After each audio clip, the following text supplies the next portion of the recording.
ఈ viral fevers అనేవి most common గా ప్రెజెంట్ అయ్యే సిమ్టమ్ ఏంటంటే అండి జ్వరం అనేది కంటిన్యూస్ గా ఉంటుంది. ఇది కాసేపు ఉండి కాసేపు తగ్గి అట్లా కాకుండా కంటిన్యూస్ జ్వరం. ద టెంపరేచర్స్ ఎట్లా ఉంటాయి అంటే 99 degrees Fahrenheit నుండి 103, 104 దాకా వెరీ హై టెంపరేచర్స్ వెళ్ళే ఛాన్సెస్ ఉంటాయి.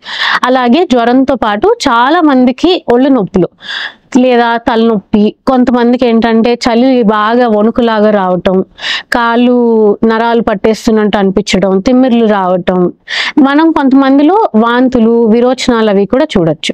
కొన్ని కేసెస్లో ఏంటంటే ర్యాషెస్ లాగా ఒంటి మీద ఎర్రటి మచ్చలు లాగా రావటం కూడా గమనిస్తూ ఉంటాం అనమాట.